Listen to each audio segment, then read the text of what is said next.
So Braid2loc, another one of my inventions, is an easy way to start your locks.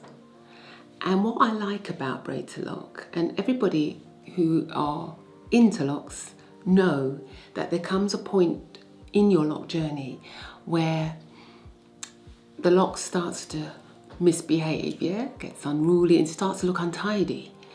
It could last weeks and months. It does settle eventually, but you've got to live through that. And a lot of people, they give up, or they have limited styles. They'll just tend to plait the locks together, just put it out the way and try and stress through it. But there is a way when you start your locks with braids to eliminate that ugly stage that the lock process goes through. The other reason why I like Braid2loc is that you've got options. You can actually start your braids without extensions. Some people would start and love the journey from an inch or two of their own hair braided. That's fine. You could have, if your hair's even longer and thicker, you don't have to have extensions. You can still use your own to have braided.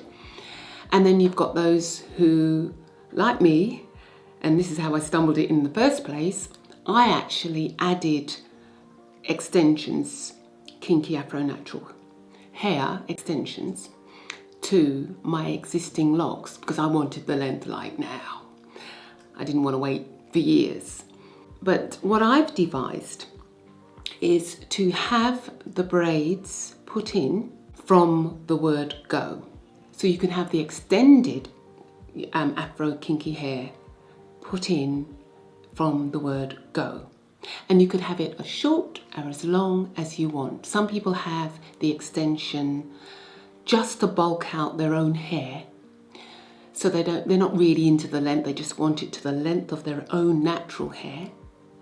And some actually want 2, maybe 3, could be even 4 inches longer. So if your hair is, say, 5 inches and you wanted it a bit longer here, then you would add extensions, or the person who actually doing it for you would add extensions to end where you require it.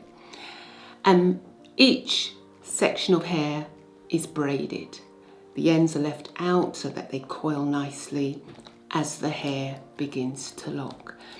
The other thing with Braid2loc, and what I like about it, because I specialise in small locks, braids can also look very much like a lock as you're journeying through. And it doesn't take long before the braid begins to take on the effect of a lock. And you can't tell the difference between the braid and the lock process as the whole thing is developing. But as I said, from the beginning, having the braid extended or starting your locks from the braid stance eliminates that difficult, ugly, woolly, just untidy stage that locks go through as they develop.